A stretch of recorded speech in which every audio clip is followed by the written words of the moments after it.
तो आए हुए क्वेश्चंस पर बात करते हैं। अभी हाल ही में बिल्कुल पिछले 1-2-3 महीने में जो भी परीक्षाएं हुई छत्तीसगढ़ में, ठीक है, उसमें लगातार सतत विकास से प्रश्न पूछे गए। आगे भी संभावनाएं हैं, हरी सभी परीक्षाओं में पूछे जाएंगे। तो आइए एक बार देखते हैं कौन कौन सा सतत विकास उद्देश्य क्रमांक याद आया। कितने उद्देश्य? 17 उद्देश्य। 17 उद्देश्य का मैंने क्रम से गिनाया। तो माइनिंग इंस्पेक्टर का ये क्वेश्चन है जो अभी हाल ही में आया, ठीक है। छत्तीसगढ़ राज्य के संदर्भ में सतत विकास लक्ष्य के संबंध में निम्नलिखित कथनों के आधार पर सही विकल्प चुनते हैं। 2023-24 के लिए सतत विकास लक्ष्य भारत सूचकांक की मुख्य विशेषताओं के आधार पर निम्न कथनों में सही विकल्प चुनें। साथियों नमस्कार, राज्य भर के समस्त अभ्यर्थियों का मैं चंद्र सर स्वागत करता हूं चंद्रा एकेडमी की इस डिजिटल प्लेटफॉर्म। साथियों जैसा कि हम लेकर के आए हैं एक सीरीज जिसका नाम है 10 कदम, जिसमें हमारे सारे एक्सपर्ट छत्तीसगढ़ में आने वाले चाहे वो प्रीलिम्स 2025 हो या समस्त परीक्षाओं की तैयारी के संबंध में महत्वपूर्ण टॉपिक्स लेकर के आए हैं। ऐसे टॉपिक्स जो अभी हाल ही में नए हैं और पूछे जा रहे हैं, जिससे ज्यादा प्रश्न पूछे जा रहे हैं।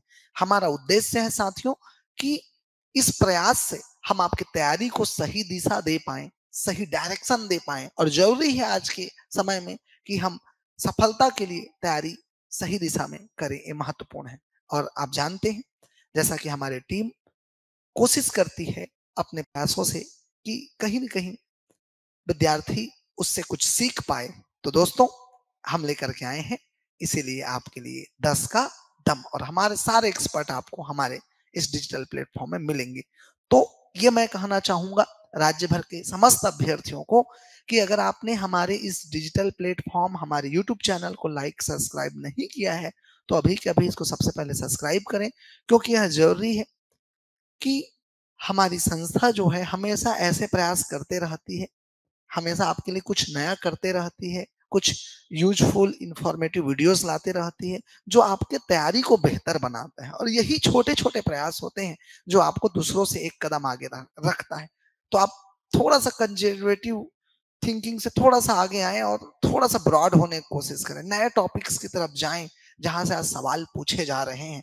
यही कोशिश हमारी इस टीम की है। हमारे सारे एक्सपर्ट पूरे राज्य भर के अभ्यर्थियों के हित के लिए एक अच्छा प्रयास कर रहे हैं। तो जरूरी है जहां अच्छा प्रयास हो उसकी सराहना होनी चाहिए।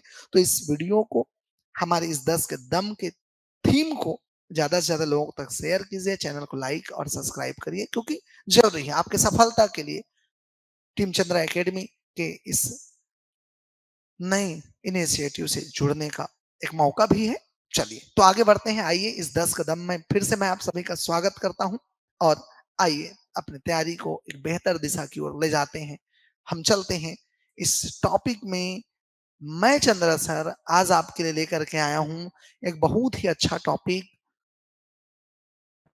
और इस टॉपिक का नाम है दोस्तों सतत विकास लक्ष्य छत्तीसगढ़ 2030। जी हाँ साथियों, ये जो टॉपिक है ये किसी विषय में लिखा नहीं गया है। कई बच्चे ऐसे होते हैं जो इंतजार करते हैं कोई टॉपिक विषय में लिखा होगा तो पढ़ेंगे, और जब एग्जाम में जाते हैं तो समझ आता है यार ये तो पढ़े नहीं।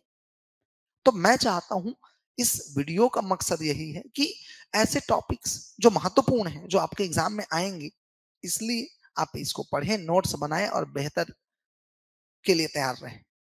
और मैं अभी हाल ही में 2025 में जितने भी अभी अभी तक जो एग्जाम हुए हैं उसमें इसके इस टॉपिक के ज्यादातर प्रश्न आ चुके हैं। उन प्रश्नों को भी मैं आपके पास लेकर के आया हूं। ठीक, तो ये ऐसा टॉपिक है, आज पूरी दुनिया सतत विकास की बात कर रही है, दैट मीन्स सस्टेनेबल डेवलपमेंट की बात कर रही है। तो आखिर क्या है सस्टेनेबल डेवलपमेंट, मैं बताता हूं, लेकिन आइए हम समझते हैं। सबसे पहले सस्टेनेबल डेवलपमेंट से आज ज्यादातर क्वेश्चंस पूछे जा रहे हैं। ऑब्जेक्टिव में चाहे प्री में हो व्यापम में हो, सीधे प्रश्न आए हैं इससे। मैं अभी प्रश्नों को भी आपके माध्यम आपके बीच में रखूंगा, और मुख्य परीक्षा आने वाले परीक्षा में भी ये महत्वपूर्ण है, क्योंकि सतत विकास आज के इस आधुनिक और प्रदूषण भरे युग में महत्वपूर्ण हो जाता है। आज गरीबी और अमीरी की खाई बढ़ रही है, ऐसे में जरूरी हो जाता है सतत विकास। आज इंडस्ट्रीज बढ़ रहे हैं, पर्यावरण को नुकसान पहुंचाया जा रहा है, जंगल काटे जा रहे हैं, ऐसे में जरूरी है सतत सतत विकास। तो आइए आज ये हमारे लिए कैसे इंपॉर्टेंट है इसको देखते हैं। और दोस्तों आज सतत विकास हम पढ़ेंगे और साथ ही साथ इससे बनने वाले पूरे क्वेश्चंस को भी हम इस वीडियो के माध्यम से कंप्लीट करेंगे और जानेंगे। तो एक छोटा सा वीडियो, एक छोटा सा प्रयास और बहुत सारे क्वेश्चंस। आप इसको नोट डाउन करिएगा और इंपॉर्टेंट चीज की एक लिस्टिंग करिएगा और एग्जाम में पढ़ करके जाइएगा, क्योंकि यहाँ से क्वेश्चंस आ रहे हैं, ये आपके सिलेबस में कहीं नहीं लिखा हुआ है।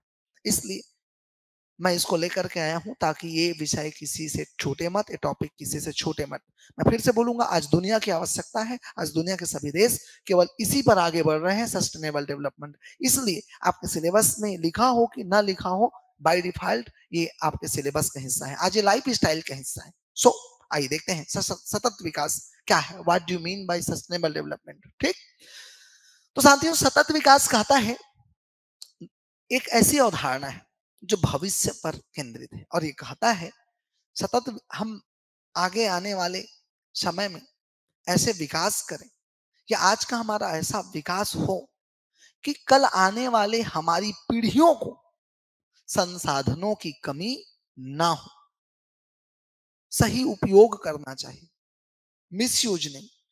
तो संसाधनों की बात कहूं मैं अगर, तो संसाधनों में ऊर्जा, खनिज, जल, जमीन, वन, पर्यावरण, ये समस्त संसाधनों की बात हो रही है। हम इनका अंधाधुन प्रयोग और दोहन ना करें, इसका हम समुचित उपयोग करें। ये है सस्टेनेबल डेवलपमेंट, यही कहता है सस्टेनेबल डेवलपमेंट।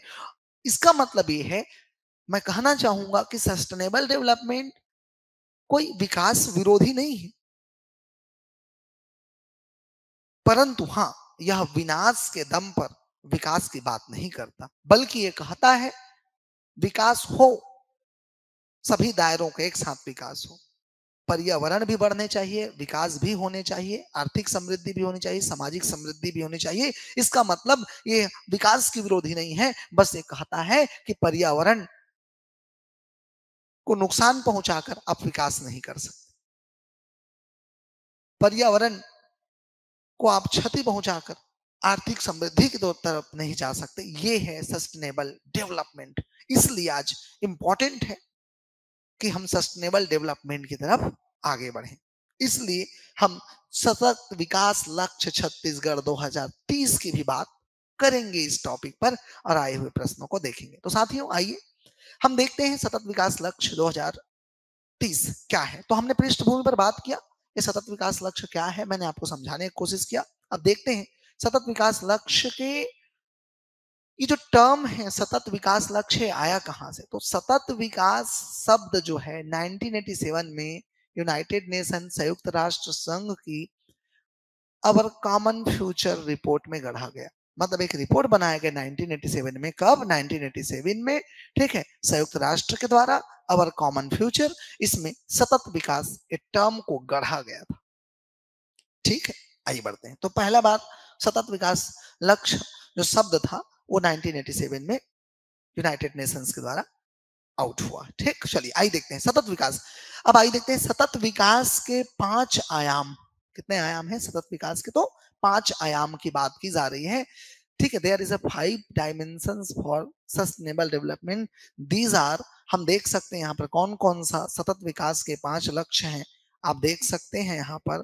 ठीक, एक बात कर रही है, मैंने जैसा कि कहा ना, ये आर्थिक विकास की भी बात करती है, बिल्कुल डेफिनेटली आर्थिक विकास की बात कर रही है, पर उसके साथ साथ पर्यावरण संरक्षण की बात कर रही है, ये शांति की भी बात करती है, पीस की भी बात करती है, ये सोशल डेवलपमेंट की बात करती है, सामाजिक प्रगति की बात करती है और भागीदारी की बात करती है, सबकी भागीदारी की बात करती है, महिला पुरुष अमीर गरीब सबकी बात करती है।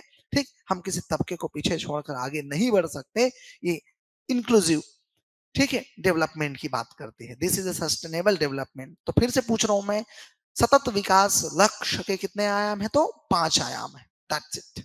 ओके, पहली बार टर्म कब आया? तो 1987 में आया, संयुक्त राष्ट्र संघ के अवर कॉमन फ्यूचर रिपोर्ट में। यहां से आपके लिए कुछ सवाल बन जाएंगे।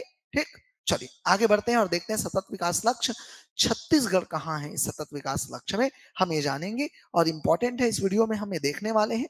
ठीक, ऑब्जेक्टिव के पैटर्न पर मैं वीडियो लेकर के आया हूं आपके लिए। इंपॉर्टेंट है, आप समझेंगे तो मुख्य परीक्षा के लिए भी ये आपके लिए यूजफुल हो सकता है।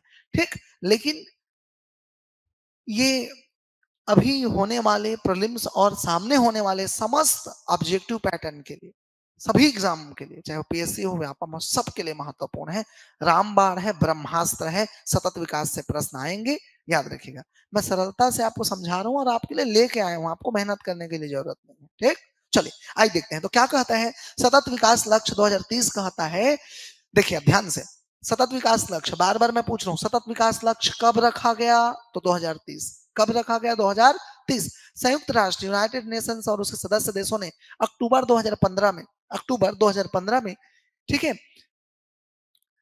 विश्व के लिए समानता, मानव अधिकार और न्याय को बढ़ावा देने के लिए सतत विकास लक्ष्यों, सतत विकास, ठीक है, लक्ष्यों, सस्टेनेबल डेवलपमेंट गोल को अपनाया। इसमें 17 लक्ष्य या उद्देश्य में 169 वैश्विक टारगेट शामिल है। देखिए इसमें बहुत सारा चीज हमारा काम का नहीं है।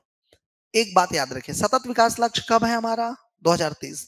इसके लिए हमने एक, ठीक है, कब इस कॉन्सेप्ट को हमने अपनाया? सतत विकास लक्ष्य 2030, मतलब हमको 2030 तक सतत विकास के लक्ष्य को हासिल करना है। ये कॉन्सेप्ट लेकर के आए कब? अक्टूबर 2015 में। कितने लक्ष्य शामिल हैं? 17 लक्ष्य। यही पूछा जाएगा आपसे, कितने लक्ष्य शामिल हैं? 17 लक्ष्य। और इन 17 लक्ष्य में 169 टारगेट्स हैं। मतलब ये है लक्ष्य हमारे 17 हैं और उसमें टारगेट रखे गए हैं 169। जैसे कि अगर मैं बात करूं, ठीक है, स्थल में जीवन की अगर मैं बात करूं, जैसे अभी मैं आगे पढ़ाऊंगा, तो इसमें बहुत सारे छोटे छोटे टारगेट्स आएंगे। वन को बचाना भी आएगा, मरुस्थलीकरण को रोकना भी आएगा, जीवों की रक्षा भी आएगा, ठीक है। तो तमाम चीजें इसमें आएंगी, ठीक है। तो हमारे पास लक्ष्य कितने हैं? 17, 17 गोल्स। और हमारे पास उसके अंतर्गत कितने टारगेट हैं? तो 169। फिर से बोल रहा हूं, सतत विकास लक्ष्य की अवधारणा, ठीक, सतत विकास की अवधारणा 1987, ठीक। और सतत विकास लक्ष्य 2030, ये अवधारणा कब हमने अपनाया? यूनाइटेड नेशंस के सभी देशों ने अक्टूबर 2015 में विश्व में, ठीक है, सतत विकास लक्ष्यों को अपनाया। और इसमें कितने लक्ष्य हैं? 17 लक्ष्य, 169 target. I repeat, 17 goals and 169 targets. मैंने समझाया है गोल और टारगेट्स क्या है। आइए यहां से सीधे प्रश्न पूछे गए अभी ADEO एग्जाम में, तो सामने आने वाले परीक्षाओं में भी इससे क्वेश्चंस पूछे जाएंगे। इस बात को ध्यान रखें, डायरेक्ट प्रश्न पूछे जाएंगे गए हैं इसी 17 गोल से। 17 गोल्स कौन कौन है? आइए देखते हैं ये 17 गोल। ये है हमारे 17 गोल्स, मैं आप सबके लिए लेकर के आया हूं 17 गोल्स। तो आइए देखते हैं कैसे, कौन कौन से 17 गोल्स हैं। साथियों, मैंने सतत विकास को एक्सप्लेन करते हुए बताया कि भाई आज अमीरी और गरीबी की खाई बढ़ रही है, इसी को कम करने की कोशिश करना है। तो सबसे पहले हमने 17 जो लक्ष्य निर्धारित किए हैं उसको भी क्रम से पढ़ना है। नंबर 1, 2, 3, 4, 5, 6, 7, 8, 9, 10, 17 तक। क्लियर है बात? तो ये 17 गोल्स आपके सामने हैं। मैं कोशिश करूंगा कि आपको याद हो, मैं आपको याद कराने की कोशिश करूंगा। आप मेरे साथ उस कॉन्सेप्ट को पकड़ते चलिएगा तो आसानी से याद हो जाएगा। 17 गोल्स, ठीक है, आपको अभी, ठीक है, याद करने हैं। इस बात को याद रखें, जब 2-3 बार और घर में करेंगे आप, ठीक है, तो निश्चित तौर पर मैं बोल रहा हूँ 17 गोल्स आपके दिमाग में होंगे। ठीक, चलिए। मैं हमेशा बात करता हूँ चीजें आपके दिमाग में रहनी चाहिए, जो एग्जाम में पता है आने वाला है तो हमको उसको करना पड़ेगा, सिंपल सी बात है। ठीक, आइए मैं कोशिश कर रहा हूँ आपको याद दिलाने की। सबसे पहला लक्ष्य है हमारे पास कौन सा? गरीबी। मैंने सबसे, आज दुनिया में सबसे बड़ी समस्या क्या है, प्रॉब्लम क्या है? ठीक है, पर्यावरण प्रदूषण और जंगलों को काटना है तो प्रमाण ये है, सही बात है। लेकिन एक जो सामाजिक समस्या हम देखते हैं ना दुनिया में, पूरी दुनिया में तो सबसे बड़ी समस्या मानी जाती है वो गरीबी की समस्या है। कई ऐसे देश हैं जो आज भूखमरी के शिकार, गरीबी के शिकार हैं, बहुत ज्यादा गरीब हैं। ठीक है, तो दुनिया में सबसे बड़ी समस्या कोई है तो गरीबी है, याद रखिएगा ना। ठीक, हाँ, आप भारत के दृष्टिकोण से मत देखिए, हम ये वैश्विक बातें कर रहे हैं, फिर छत्तीसगढ़ तक आएंगे। तो सबसे पहले गरीबी का अंत करना, इसका पहला टारगेट रखा है। देख लीजिए यूनाइटेड नेशन ने पहला टारगेट अगर सतत विकास में किसी को रखा है तो किसको रखा है? गरीबी को, क्योंकि ये बहुत ही ज्यादा महत्वपूर्ण है गरीबी। ठीक, चलिए, तो आप कैसे याद रखेंगे मैं बता रहा हूं आपको। गोला भरने, ठीक है, में समस्या नहीं जानी चाहिए। चीजें अगर याद रहेगी कॉन्सेप्ट से तो गोला भर लेंगे। पर पहला लक्ष्य क्या? तो गरीबी है दुनिया में बहुत, एक। दूसरा, अगर लोगों के पास गरीबी होगी तो याद रखिएगा भूखमरी भी होगी। भाई गरीब है वो खाने कहाँ पाएगा? दूसरा क्या लिखा है? भूखमरी। तो हम पहला गरीबी समाप्त करना, दूसरा भूखमरी समाप्त करना। तीसरा, अगर वो गरीब है और भूखमरी है तो वो अपना इलाज नहीं करा पाएगा, वो बीमारी से ग्रस्त हो जाएगा। तो आरोग्य एवं कल्याण की बात करता है तीसरा लक्ष्य। अगर वो इलाज भी नहीं करा पा रहे तो शिक्षा कहाँ से ले पाएगा? तो चौथा लक्ष्य हमारा क्या है? गुणवत्तापूर्ण शिक्षा, क्वालिटी एजुकेशन। अगर वो शिक्षा नहीं है, गरीब है, बीमार है, तो भाई सिंपल सी बात है, ठीक है। पांचवा लक्ष्य होगा समानता की बात होगी, और वो भी लैंगिक समानता की बात होगी। यहां पर हम बात करेंगे लैंगिक समानता, महिलाओं को समानता देने की बात करें।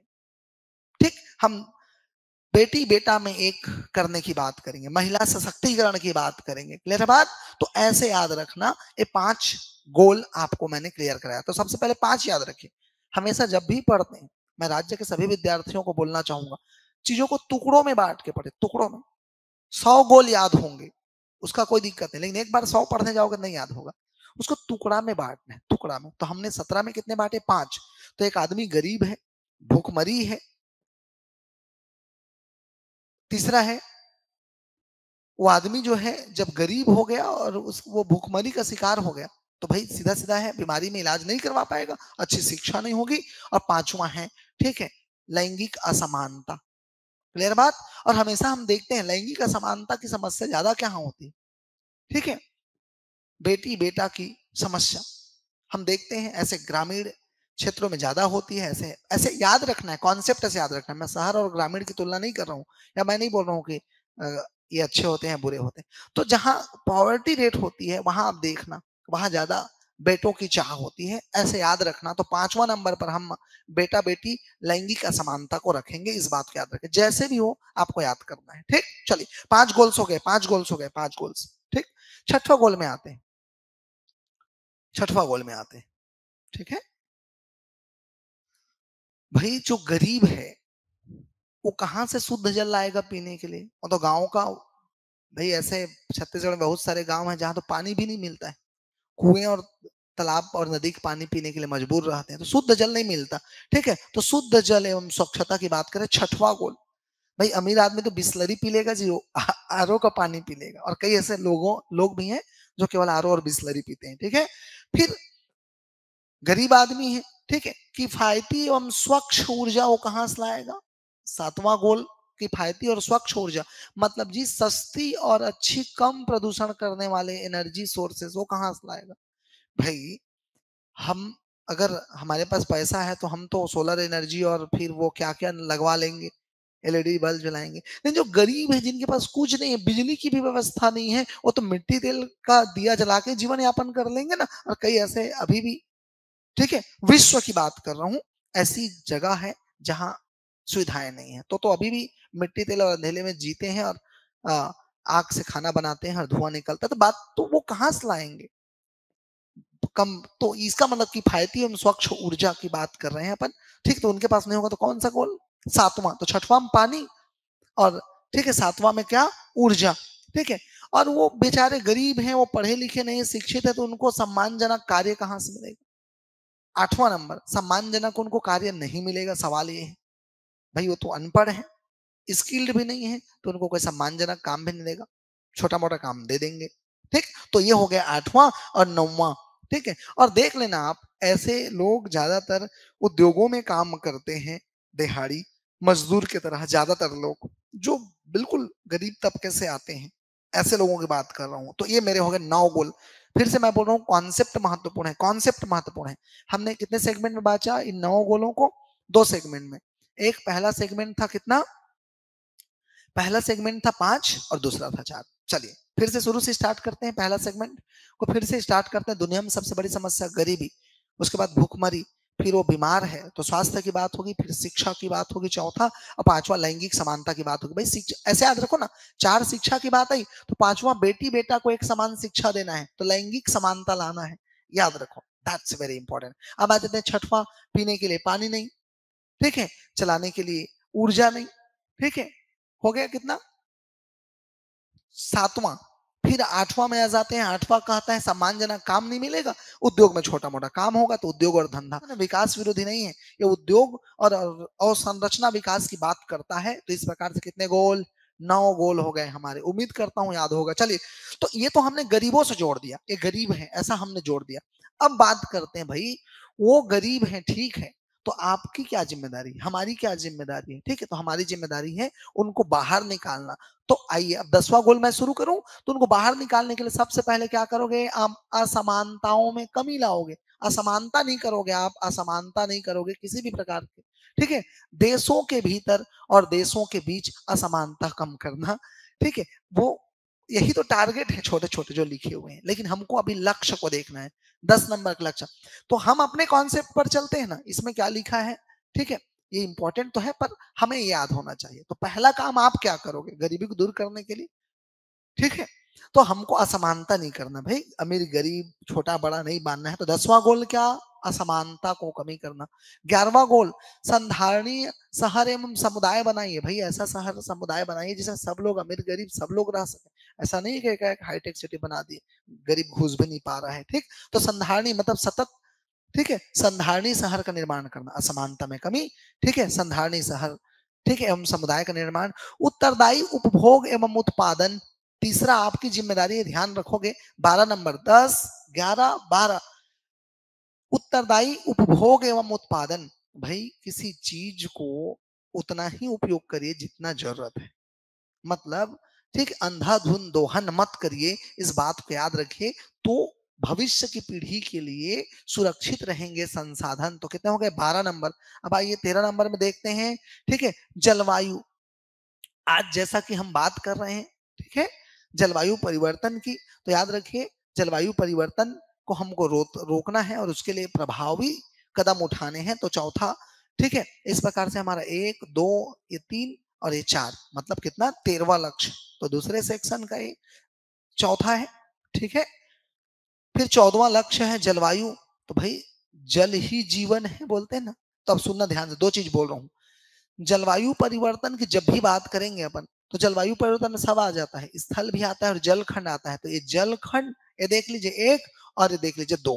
तो सबसे पहले जल में जीवन और भूमि पर जीवन, दोनों की बात हो रही है। आई रिपीट, जल में जीवन और भूमि में जीवन, तो आपके 3 टॉपिक एक साथ क्लियर हो जाएंगे, 3 लक्ष्य क्रम से, ठीक है। तो सबसे पहले फिर से बोल रहा हूं मैं, शुरू से फिर से आते हैं, 9 के बाद 10वां। तो 10वां में आपकी जिम्मेदारी क्या है, असमानता में कमी करना है, ये काम करेंगे आप, ठीक है। ये कौन सा लक्ष्य हो जाएगा, 10वां लक्ष्य हो जाएगा, ठीक है। 11वां लक्ष्य क्या हो जाएगा, ऐसा शहर बनाइए जिसमें सब लोग रहेंगे, ठीक है। उसके बाद 12वां लक्ष्य क्या हो जाएगा, उत्तरदायी उपभोग करना है, ठीक है, उतना ही लेना भैया, ठीक है, याद रखना, वो लिखा रहता है ना, उतना ही ले थाली में बेकार ना जाए नाली में, समथिंग लाइक दैट, वही बोल रहा है। 12वां नंबर, तो 10 11 12 अलग रख दीजिए तीनों को, ठीक है, फिर 2 टुकड़ों में तोड़ देते हैं, अलग रख दीजिए। अब आ जाते हैं जलवायु की बात करते हैं, जलवायु परिवर्तन रोकने की बात करते हैं। तो भैया इसमें सब लोग जलवायु परिवर्तन रोकने में, ठीक है, महत्वपूर्ण भूमिका जल जीवन की भी बात होती है और भूमि जीवन की भी बात आती है। समुद्र में भी आप ज्यादा, ठीक है, उसको प्रदूषित मत करिए, पेड़ भी मत काटिए, सब आएगा इसमें, याद रखिएगा। तो जल में जीवन की बात हो रही, महासागरों और समुद्रों की सुरक्षा की बात हो रही, भूमि में जीवन में सब बात हो रही, स्थलीय पारिस्थितिक तंत्र की रक्षा की बात हो रही, वन की बात होती है, ठीक है, पर्यावरण की बात होती है, मरुस्थलीकरण रोकने की भी बात होती है, सबकी बात होती है। आप उसको भूल जाइए, फिलहाल अभी जल और स्थल दोनों याद रखें। तो 13 14 और 15 हो गया। अब आइए देखते हैं, 2 बज गया भाई। अब एक चीज याद रखिएगा, सब चीज कर लेंगे, लेकिन आज दुनिया में जो लड़ाई हो रही है, चाहे वो हमास इजराइल पाकिस्तान भारत पाकिस्तान, ठीक है, अफगानिस्तान, ठीक है, दुनिया के तमाम देशों के बीच में लड़ाई हो रही है। तो ये लड़ाई करके, ठीक है, क्या हम साबित कर लेंगे, ठीक है, इसलिए शांति बनाए रखें जिसमें दुनिया का विकास होगा, ये भी शामिल है सस्टेनेबल डेवलपमेंट में। और आज ऐसे में जब दुनिया लड़ रही है, तो ये तो सबसे पहले क्वेश्चन आएगा यही वाला बात, ठीक है। ठीक है, ये इंपॉर्टेंट है, इस बात को याद रखें सभी देश जवाब। अगला, फिर उसके बाद अगला लक्ष्य है, भाई देखो मेरा उद्देश्य है 17 लक्ष्य आपको याद कराना, चाहे जैसे भी हो, इस बात को याद रखेगा। ठीक है, चलिए आगे बढ़ते हैं। अब आते हैं 17 लक्ष्य, अंतिम लक्ष्यों के लिए भागीदारियां। ठीक है, इसका एग्जीक्यूशन, इसका देखरेख, सुपरविजन, सभी देशों की भागीदारियां सुनिश्चित करना भी इंपॉर्टेंट है। ठीक है, और यह जरूरी है कि सभी देश इसमें अपनी अपनी जिम्मेदारियां निभाएं। इस प्रकार से हमारे 17 गोल कंप्लीटेड। हमने 17 गोल को 4 भागों में बांटा, शुरू के 5 को एक साथ, फिर 4 एक साथ, 5 4 9, फिर उसके बाद शुरू के 3 एक साथ, फिर बाकी एक साथ। दैट्स इट, 17 गोल याद होने चाहिए। आइए, मैंने कहा था ना, ये डायरेक्ट आपको लग रहा होगा कि सर 17 गोल क्रम से याद करना जरूरी है क्या, तो मैं बता रहा हूं बेटा, आपको जरूरी है 17 गोल क्रम से याद करना, क्योंकि देखिएगा, ठीक है, इससे सीधे क्वेश्चंस आए हुए हैं। ये क्वेश्चन आया हुआ है, आइए इस क्वेश्चन को अभी के अभी सॉल्व करते हैं हम लोग। इस क्वेश्चन को अभी के अभी सॉल्व करते हैं। ठीक, अब देख रहे हैं ये एडीओ परीक्षा 2000, ठीक है, 25 में आया हुआ, मतलब आइए देखते हैं। उद्देश्य क्रमांक 5, चलिए मैंने बताया था 1 2 3 4 5, कौन सा था पांचवा, कौन सा था, चौथा शिक्षा था। शिक्षा के बाद लैंगिक असमानता नहीं करना है भैया, तो वही है, सेम टू सेम। फिर उद्देश्य क्रमांक 6, फिर शिक्षा के बाद मैंने बताया भाई उस जल नहीं है उसके पास पीने के लिए, तो स्वच्छ जल और की बात हो रही। 7वां मैंने बताया जल नहीं है, ठीक है, तो जल नहीं है तो वो ये लिखा हुआ देखो ना, सस्ती व प्रदूषण मुक्त ऊर्जा, यही तो परीक्षा है, टारगेट में कुछ और लिखा है और यहाँ पर ठीक है आया कुछ और है। तो मैंने समझा तो दिया था ना, सस्ती ऊर्जा ही है उसका मतलब, स्वच्छ और सतत ऊर्जा की बात हो रही है, तो 7वां ये हो जाएगा। और 8वां मैंने क्या समझा था बताइए, उसको अच्छा कार्य नहीं मिलेगा, तो इस प्रकार से क्या हो जाएगा भैया, एक का एक, 1 3 2 4, कहीं है क्या 1 3 2 4, देखिए 1 3 2 4, यस ये है आंसर, इसका हो जाएगा क्या, सी। एडीओ परीक्षा 2024 में, मतलब हाल ही में जो हुआ अभी, जिसका 25 में जिसका रिजल्ट आया और जिसमें लोगों ने सिलेक्शन लिया, हम उसी की बात कर रहे हैं। क्लियर है बात, तो ये बहुत ही महत्वपूर्ण है। ठीक है, चलिए, तो 25 में क्वेश्चंस डायरेक्ट पूछे गए हैं, आपके लिए यूजफुल है, महत्वपूर्ण है। आइए आगे चलते हैं और देखते हैं दोस्तों। अब देखिए, अब सतत विकास लक्ष्य हमने निर्धारित किया कब तक, 2030 तक। अब उसको पाने के लिए प्रयास किया जा रहा है, तो भाई कैसे पता चलेगा, तो याद रखिए, तो हम जानते हैं ना, दुनिया में हर चीज के लिए अलग अलग इंडेक्स जारी होता है, कभी प्रेस स्वतंत्रता इंडेक्स, कभी भूखमरी, तो कभी प्रसन्नता इंडेक्स, बिल्कुल एसडीजी का भी ऐसा ही इंडेक्स जारी होता है। ठीक है, ताकि हमें पता कर पाए कि कौन कौन से देश कितना प्रयास कर रहे हैं और कितना आगे जा रहे हैं, और देशों में कौन कौन राज्य कहां पर है, और राज्यों में कौन कौन सा जिला कितना विकास कर रहा है, सस्टेनेबल डेवलपमेंट में वो कहाँ है। ठीक, इसीलिए एसडीजी सूचकांक का जारी किया गया। और याद रखेगा, यहाँ पर नोट करेंगे इसको, ये कब चालू हुआ, तो 2021 से 2021 से प्रारंभ किया गया। ठीक है, 2021 से क्या किया गया, इसको प्रारंभ किया गया। इसका मतलब 2021 में जो है इसका पहला एडिशन आया था, इस बात को याद रखेगा। इसका जो है फर्स्ट एडिशन कब आया था, पहला प्रकाशन इस एसडीजी सूचकांक 2021 में। इसका मतलब, ठीक है, आइए हम देखना शुरू करते हैं। पहली बार 2021 का प्रकाशन हुआ था, 2021 से शुरू हुआ है, याद रखिएगा। ठीक, तो एसडीजी वर्गीकरण को 4 श्रेणियों में बांटा गया, कौन कौन, सफल, अग्रणी, मध्य स्तर और आकांक्षी। सफल मतलब जिसने 100 में 100 अंक पाए वो सफल है, मतलब वहां डेवलपमेंट बहुत अच्छा है। अग्रणी जो 65 से 99.99 के बीच में है, 65 से, वो है अग्रणी में। मध्य स्तर मिडिल में आएंगे 50 से 64.99 के बीच अंक वाले लोग। और आकांक्षी दैट मीन्स एस्पायरिंग की अगर मैं बात करूं, तो 50 से कम आने वाले जो राज्य हैं, ठीक है, या जिले हैं, वो आकांक्षी में आएंगे, मतलब वो पीछे हो जाएंगे, आकांक्षी। ठीक है, मतलब एस्पायरिंग डिस्ट्रिक्ट्स की मैं बात कर रहा हूँ। तो याद रखिएगा, एसडीजी सूचकांक को कितने भागों में बांटा गया, तो 4, कौन कौन, सफल, अग्रणी, मध्य स्तर और आकांक्षी। सफल में कौन, 100 वाले लोग रहेंगे, अग्रणी में 65 टू 99.99, मध्य स्तर में रहेंगे 50 से लेकर यहाँ तक 64.99, एंड बिलो 50 जो है वो आकांक्षी श्रेणी में आएंगे। तो याद रखिएगा, आगे छत्तीसगढ़ को भी हम बांटेंगे, इसके जिलों को भी बांटेंगे, तो छत्तीसगढ़ और उसके जिले इसी 4 श्रेणी में हमको दिखेंगे और यहीं से क्वेश्चंस आएंगे, ये भी मैं आपके सामने डील करने वाला हूँ। ठीक है, चलिए आइए देखते हैं। अब हम अभी लेटेस्ट रिपोर्ट तो मैं आपको पढ़ाऊंगा ही पढ़ाऊंगा, लेकिन हम लोग पिछला रिपोर्ट को भी देख लेते हैं, क्योंकि अभी हाल ही में बिल्कुल एक 10 दिन पहले जो पेपर हुआ है उसमें यहाँ से सीधे क्वेश्चंस पूछे गए हैं। और चलिए मैं बता रहा हूँ कौन सा क्वेश्चन है, मैं क्वेश्चंस भी लेके आऊंगा आपके लिए। देखिए, एक यहाँ पर 2000 एसडीजी रिपोर्ट 2023-24 में केरल और उत्तराखंड सर्वश्रेष्ठ प्रदर्शन करता राज्य रहे। ठीक है, कौन कौन सा? केरल और उत्तराखंड। ठीक है, इस बात को याद रखिए, केरल और कौन? उत्तराखंड। ठीक। सबसे कम प्रदर्शन करने वाला राज्य 2023-24 में बिहार और झारखंड। जैसा कि हम जानते हैं बिहार और झारखंड एक बीमारू राज्य की तरह है। ठीक है, गरीबी है वहां, भूखमरी है। तो अच्छा प्रदर्शन कौन कौन? केरल उत्तराखंड। कम प्रदर्शन बिहार और झारखंड। अग्रणी राज्य में कौन कौन है देखते हैं। कुल 32, मतलब केंद्र शासित प्रदेश और राज्य, मतलब कुछ छूट गए और कुछ शामिल है, मतलब टोटल 32 फ्रंट रनर श्रेणी में शामिल हुए हैं। मतलब ठीक है, हम फ्रंट रनर श्रेणी में हैं, इस बात को याद रखें। वर्तमान में 10 नए राज्यों ने इस श्रेणी में पहुंचने के लिए अनुकरणीय कार्य किया है। मतलब याद रखें, टोटल 32 राज्य फ्रंट रनर श्रेणी में है, इस बात को याद रखिएगा। ठीक है, और जो है वर्तमान में 10 नए राज्य इसमें शामिल हुए हैं, जिसमें छत्तीसगढ़ भी शामिल हुआ है। That's very important. इसका मतलब जो है हम कहाँ शामिल हुए हैं? ठीक है, फ्रंट रनर के राज्यों में शामिल हुए हैं, हम अग्रणी राज्यों में शामिल हुए हैं, इस बात को ध्यान रखिएगा, ये ज्यादा इंपॉर्टेंट है। फ्रंट रनर, ठीक है, फ्रंट रनर मतलब ये है अग्रणी राज्य की बात कर रहे हैं। तो हमको इन 10 राज्यों से, ठीक है, छत्तीसगढ़ स्तर पर तो मतलब नहीं है, तो छत्तीसगढ़ अग्रणी राज्य में शामिल हुआ है, ये आपको याद होना चाहिए। आइए अब देख लेते हैं सेम क्वेश्चन। ये देखिए, अभी हाल ही में पेपर हुआ, जस्ट सिविल जज का पेपर हुआ है, बहुत ज्यादा दिन नहीं बीते हैं और इंपॉर्टेंट है। अगर आप पीएससी की तैयारी कर रहे हैं और प्रीलिम्स 2025 सामने है, तो आप कान खोल के सुनिए, ठीक है, और सतर्क रहिए, इंपॉर्टेंट है। देखिए इस क्वेश्चन को, सीधा आया सतत विकास 2023-24 और देखिए इंपॉर्टेंट है। अभी लेटेस्ट आंकड़े आ चुके हैं, फिर भी पुराना आंकड़ा को पूछा है, तो मैं आपको दे रहा हूं ना पुराना आंकड़ा, आप पढ़िए ना। तो 2023-24 सतत विकास लक्ष्य भारत सूचकांक की मुख्य विशेषताओं के आधार पर निम्न कथनों में सही विकल्प को चुनिए। केरल उत्तराखंड सर्वश्रेष्ठ प्रदर्शन करने वाले राज्य के रूप में उभरे, यस, राइट।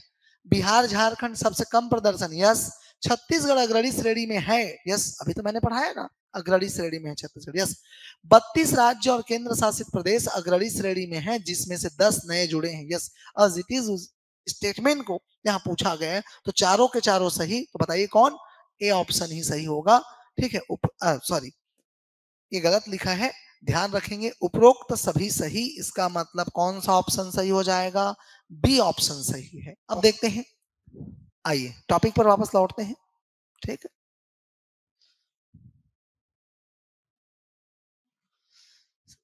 सतत विकास लक्ष्य के प्रति छत्तीसगढ़ की प्रतिबद्धता, मतलब हम क्या प्रयास कर रहे हैं? तो याद रखिए, राज्य के समग्र विकास के लिए राज्य सरकार पूर्ण रूप से प्रतिबद्ध है, यस।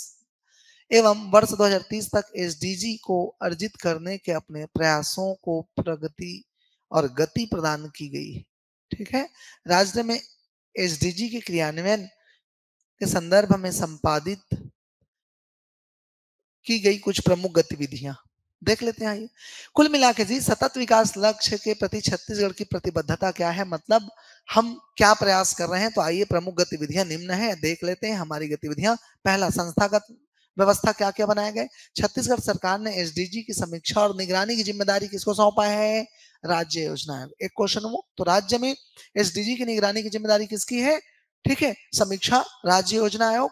एसडीजी के प्रगति के सुचारू कार्यान्वयन और निगरानी के लिए राज्य सरकार ने 2021 को राज्य योजना आयोग के नेतृत्व में 3 समिति बनाई। अब फिर से रिपीट, 2021 में, ठीक है, राज्य योजना आयोग के निगरानी में, नेतृत्व में कितने समिति बना है? 3 समिति। आइए देखते हैं कौन कौन वो 3 समितियां हैं। तो वो 3 समिति बेटा, नंबर 1, मुख्यमंत्री की अध्यक्षता में राज्य स्तरीय समिति संचालन समिति बना है। मुख्यमंत्री की अध्यक्षता में राज्य स्तरीय, मुख्य सचिव की अध्यक्षता में राज्य स्तर पर कार्यान्वयन एंड निगरानी, एग्जीक्यूशन एंड सुपरविजन के लिए।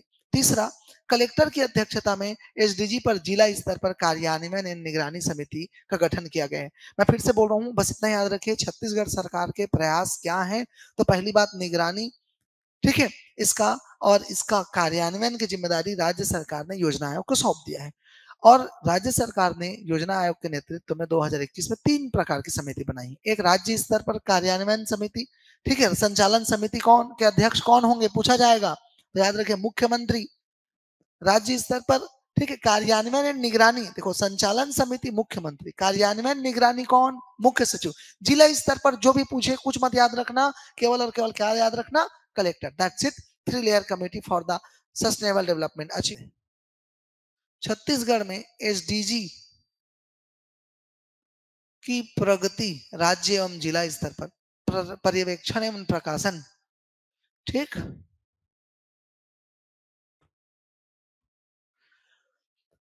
पर्यवेक्षण एवं प्रकाशन राज्य में एसडीजी के प्रगति की निगरानी 2 स्तर पर की जाती है। याद रखें, निगरानी 2 स्तर पर की जाती है, एक राज्य योजना आयोग और जिला स्तरीय बेसलाइन एवं प्रगति रिपोर्ट। याद रखें, इंपॉर्टेंट है, राज्य योजना आयोग और जिला स्तर पर स्तरीय बेसलाइन एवं प्रगति रिपोर्ट। कभी आ जाए अगर क्वेश्चंस बना के इसको पूछ दे तो इस बात को ध्यान रखेंगे आप। यूनिसेफ राज्य योजना आयोग को एसडीजी रिपोर्ट बनाने और गुणवत्ता को बनाए रखने में तकनीकी सपोर्ट प्रदान करता है। तो कभी आ जाए कि भाई यूनिसेफ का क्या योगदान होता है तो बताइएगा, हाँ ये राज्य योजना आयोग को एसडीजी रिपोर्ट बनाने में मदद करता है। इसका मतलब राज्य में 2 लेयर की, ठीक है, समिति है, एक राज्य योजना आयोग और एक, ठीक है, जिला स्तरीय बेसलाइन एवं प्रगति रिपोर्ट। चलिए आगे बढ़ते हैं। अब हम आ गए हैं, देखिए, जिस एसडीजी इंडेक्स की हम बात कर रहे थे, जिसे 2021 में शुरू किया गया, ये नापने के लिए कि ये सस्टेनेबल विकास किस गति से आगे बढ़ रहा है, सिंपल सी बात है, ठीक है। तो आइए देखते हैं छत्तीसगढ़ एसडीजी जिला प्रगति रिपोर्ट हम बात कर रहे हैं। तृतीय संस्करण 2023 की बात है क्योंकि ये पूछी गई है, और अभी नया संस्करण 2024 की, ठीक है, जिसको कंपेयर करके हम पढ़ेंगे और यही सही तरीका है पढ़ने का। अब इससे क्या होगा, दोनों के आंकड़े हमसे बनेंगे। और अभी हाल ही में आपने देखा ना 2025 के एक एग्जाम में 23 का आंकड़ा पूछा है, इंपॉर्टेंट है बेटा, ठीक। सबसे महत्वपूर्ण क्या, 2021 में इसे जारी किया गया पहली बार, अभी हमने पढ़ा पिछले स्लाइड में, ठीक है। तो 2021 में पहला प्रकाशन, 22 में दूसरा, 23 में तीसरा और 24 में चौथा। तो अभी कुल 4 प्रकाशन, याद रखेगा। हाँ, हालांकि ये प्रकाशन 1 साल लेट होते हैं, जैसे अभी 2025 में जो आया है तो वो 24 का है, तो इसीलिए इसको 24-25 बोल देते हैं, या कई जगह आपको 25 लिखा हुआ मिलेगा, तो उससे कंफ्यूज नहीं होना है, ठीक। चलिए देखते हैं बेटा, सबसे पहले समझिएगा, नंबर 1 तृतीय संस्करण में, ठीक है, छत्तीसगढ़ का राज्य स्कोर में कितना नंबर पर था, हम 69। अब 24 में कहा गया चतुर्थ संस्करण में राज्य का स्कोर 1 अंक बढ़कर कितना हो गया है, 70 हो गया है। यस, बस ये याद रखना है, 69 1 अंक बढ़कर 70, ठीक है। नेक्स्ट 2023 तक कुल 27 जिले फ्रंट रनर में थे, अग्रणी श्रेणी में थे, ठीक है। 2024 में कुल कितने, 28 जिले फ्रंट रनर श्रेणी में है। दैट्स वेरी इंपॉर्टेंट, 27 और वर्तमान में कितने, 28। कोई आकांक्षी श्रेणी में नहीं था, याद रखना, कोई भी आकांक्षी श्रेणी में नहीं था, इस बात को याद रखेगा। अब देखते हैं, ठीक है, परफॉर्मर श्रेणी में 6 जिला हैं, वेरी गुड। परफॉर्मर श्रेणी में कितने जिले हैं, 6 जिला। कौन कौन, याद रखना, यही एग्जाम में आएगा। परफॉर्मर श्रेणी के 6 जिला कौन कौन है, याद करिए, चलिए, जसपुर, कोंडागांव, दंतेवाड़ा, सुकमा, बलरामपुर और बीजापुर। ये 6 हमारे परफॉर्मर श्रेणी में रखे गए जिला हैं, ठीक है। अब आ जाते हैं चतुर्थ संस्करण में, हम देखते हैं धमतरी जिला ने अचीवर श्रेणी में अपना स्थान बनाया। दैट्स वेरी इंपॉर्टेंट, अचीवर श्रेणी में धमतरी जिले ने अपना स्थान बनाया है इस एसडीजी इंडेक्स में, ठीक। परफॉर्मर श्रेणी में कितने जिले, 5। पिछले साल कितने थे, 6।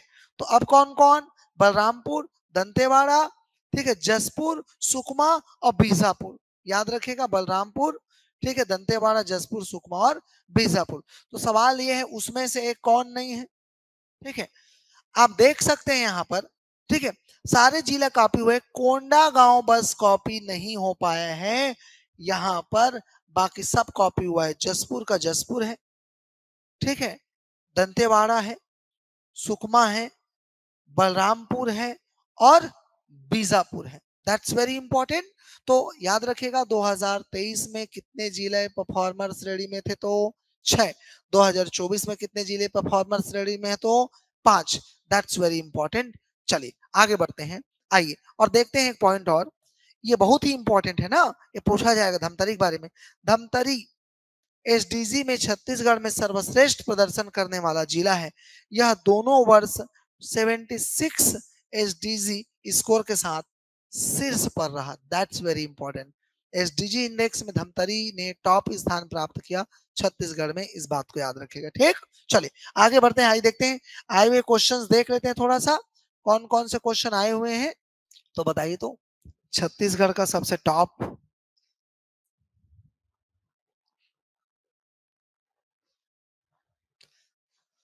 तो बताइए तो छत्तीसगढ़ का सर्वश्रेष्ठ प्रदर्शन करने वाला जिला कौन, धमतरी। कितना स्कोर के साथ, 76। So this is very important for upcoming exams. आइए देखते हैं बेटा साथियों, आगे प्रीलिम्स की सुगबुगाहट तेज हो गई है और अपनी तैयारी को सबसे बेहतर ढंग से परखने के लिए चंद्रा एकेडमी का टेस्ट तिहार शेड्यूल हो चुका है और अपनी पूरी जोश और जुनून के साथ आप तैयारी में लगे होंगे, मुझे उम्मीद है।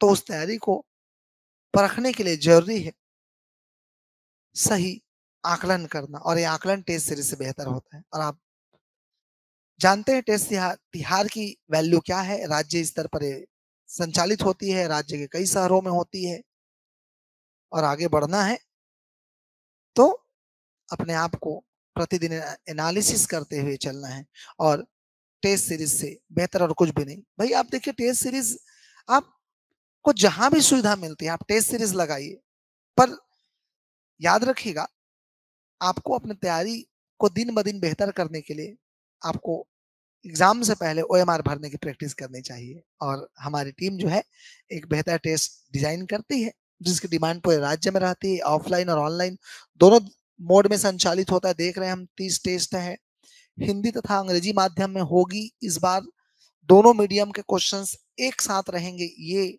बेहतर होगा सभी बच्चों के लिए। ठीक है, और हमने इस पेपर के लिए रखा है फीस जो है 1600 रुपया ऑफलाइन और ऑनलाइन के लिए, और केवल ऑनलाइन के लिए 599, और केवल ऑफलाइन अगर आप देना चाहते हैं तो केवल और केवल 1300 रुपए में इस टेस्ट को दे सकते हैं। ये इंपॉर्टेंट है। आइए शेड्यूल देख लेते हैं थोड़ा सा इसका, फिर उसके बाद क्वेश्चंस करेंगे। ठीक है, चलिए आए हुए क्वेश्चंस देखते हैं बेटा। आइए कौन से क्वेश्चंस आए हुए, ठीक है, तो आए हुए क्वेश्चंस पर बात करते हैं। अभी हाल ही में बिल्कुल पिछले 1 2 3 महीने में जो भी परीक्षाएं हुई छत्तीसगढ़ में, ठीक है, उसमें लगातार सतत विकास से प्रश्न पूछे गए, आगे भी संभावनाएं हैं हरी सभी परीक्षाओं में पूछे जाएंगे। तो आइए एक बार देखते हैं कौन कौन सा सतत विकास उद्देश्य क्रमांक याद आया, कितने उद्देश्य, 17 उद्देश्य, 17 उद्देश्य का मैंने क्रम से गिनाया और इस क्वेश्चन को हम कर चुके हैं। ठीक है, फिर से आप रिमाइंड कर सकते हैं। पांचवा के लिए कौन है, तो लैंगिक समानता। ठीक है, तो ओके चलिए हो गए हैं, इसका आंसर क्या लिया गया, तो ये फिर से आप मैच करके देखिए, इसको फिर से एक बार देखिए और रिमाइंड करके देखिए आपको याद आ रहा है वो 17 उद्देश्य कि नहीं।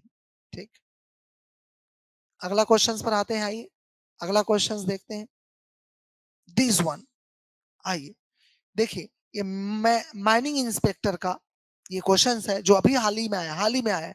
ठीक है, छत्तीसगढ़ राज्य के संदर्भ में सतत विकास लक्ष्य के संबंध में निम्नलिखित कथनों के आधार पर सही विकल्प चुनिए। आइए चुनते हैं। सतत विकास आप बताते चलिएगा सही की गलत। सतत विकास लक्ष्य जिला स्तरीय बेस लाइन एवं प्रगति रिपोर्ट में छत्तीसगढ़ वर्ष 2023 तक कुल 27 जिले फ्रंट रनर श्रेणी में थे। 27 जिले सही गलत, 23 में सही, फ्रंट रनर में 23 में 27 जिले थे। यस, 6 जिले आकांक्षी श्रेणी में थे, 6 जिले आकांक्षी श्रेणी में थे, सही गलत, याद करिए, कोई जिला आकांक्षी श्रेणी में नहीं था, इसलिए क्या हो जाएगा, ये गलत हो जाएगा। एसडीजी इंडिया इंडेक्स 4.0 सूचकांक का नवीनतम संस्करण 2024 में लॉन्च किया गया।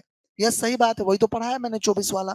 एसडीजी इंडिया इंडेक्स 4.0 में 113 संकेतक का उपयोग किया गया था। हाँ, एक संकेतक है जिसका प्रयोग किया जाता है, ये भी सही है, याद रखेगा। तो कौन सही हो जाएगा बेटा, 1, 3 और 4 सही। ये लीजिए, 1, 3 और 4 सही यहाँ पर दिया गया है, ध्यान रखेंगे आप। और देखिए, एक ही प्रश्न में दोनों को समाहित कर लिया गया, दोनों ईयर को, इसलिए प्रीवियस ईयर को पढ़ना बहुत ही अनिवार्य है, इस बात को ध्यान रखेगा। ठीक, चलिए अगला क्वेश्चन की तरफ चलते हैं हम लोग और देखते हैं। देखिए, ये टेस्ट सीरीज का, ठीक है, अभी सीजीपीएससी का छात्रावास अधीक्षक का क्लास 2 ऑफिसर का एक पोस्ट आया है, उसके लिए भी टेस्ट सीरीज अपकमिंग है साथियों। तो अगर आप इसके बारे में सोच रहे हैं, इसके लिए भिड़ना चाहते हैं, तो बेहतर आकलन करिए। Team Chandra academy test series आपको बेहतर बनाता है, आपको ये इंपॉर्टेंट है, केवल टेस्ट सीरीज नहीं होता, आप जानते हैं। ठीक है, चलिए आगे देखते हैं नेक्स्ट क्वेश्चन। ठीक है, 2023-24 के लिए सतत विकास लक्ष्य भारत सूचकांक की मुख्य विशेषताओं के आधार पर निम्न कथनों में सही विकल्प चुने। फिर से क्वेश्चन आ चुका। केरल और उत्तराखंड के सर्वश्रेष्ठ प्रदर्शन करने वाले राज्य के रूप में उभरे हैं, यस। शुरू में हम पढ़ चुके हैं इस क्वेश्चन को।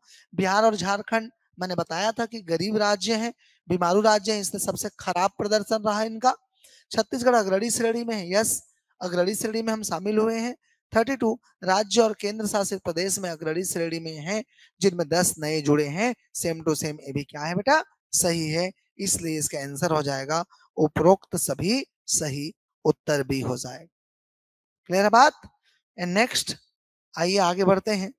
और इस प्रकार से ये हमारे चंद्रा एकेडमी टेस्ट तिहार का प्रीलिम्स टेस्ट सीरीज का एक शेड्यूल आपके सामने दिया गया है। साथियों, आप देखेंगे तो पूरे आप पाएंगे कि टॉपिक वाइज और मेगा टेस्ट सब्जेक्ट वाइज विषय होने के बाद, देखिए बिल्कुल आयोग के पैटर्न में सुबह और दोपहर, सुबह दोपहर के शेड्यूल में सेम पैटर्न में एक दिन के लिए, ठीक है, आपको दोनों पेपर के लिए तैयार होकर के आना है। मतलब एक दिन में 2 पेपर आयोग के पैटर्न में आपको देना है। यह है चंद्रा एकेडमी का पूरा टेस्ट सीरीज, याद रखेगा, जो हिंदी और अंग्रेजी माध्यम दोनों में उपलब्ध है, ऑफलाइन ऑनलाइन। तो जल्दी से जल्दी जुड़िए, अगर नहीं जुड़े हैं तो ऐसा ना हो जाए कि आप देर हो जाए और आपकी तैयारी लेट से शुरू हो। ठीक है, इसलिए इस कंपटीशन के युग में, इस कंपटीशन के दौर में सबसे आगे रहना बहुत जरूरी है, सजग रहना जरूरी है। और हमारी टीम कोशिश कर रही है, इसलिए 10 कदम, ठीक है, सीरीज लेकर के आई है। उम्मीद करता हूं इस टॉपिक से आपको लाभ होगा। और पूरे 10 के दम जो सीरीज है, अनेक वीडियो हैं, सभी वीडियो को देखिए, सब में ही इंपॉर्टेंट जानकारी है जो सामने भविष्य में आगे आने वाले परीक्षाओं में सीधे आपको दिख सकते हैं। ये हॉट टॉपिक है, इंपॉर्टेंट टॉपिक है। और जो क्वेश्चंस बनाने वाले हैं, जो पेपर अभी पूछे जा रहे हैं, उसको हमारी टीम ने रीड करके साइंटिफिक वे में ये क्वेश्चंस, ये टॉपिक सेलेक्ट किए हैं कि कहां से ज्यादा प्रश्न आ रहे हैं। हमारा उद्देश्य है आपका हित हो, आप आगे बढ़ें और आप अपने सपनों को पूरा कर पाए। यही उद्देश्य रहता है छत्तीसगढ़ में चंद्रा एकेडमी बिलासपुर का कि सरगुजा से सुकमा तक हर बच्चा अपने सपनों को पूरा कर पाए। और इस सपनों को पूरा करने के आपके सफर में अगर चंद्रा एकेडमी अपनी थोड़ी सी भी भूमिका निभा पाती है, तो हमारे लिए महत्वपूर्ण होगा, हमारे लिए गौरव का क्षण होगा। बहुत बहुत धन्यवाद आप सभी का। जय हिंद, जय भारत, जय छत्तीसगढ़, जय जोहार। Thank you very much.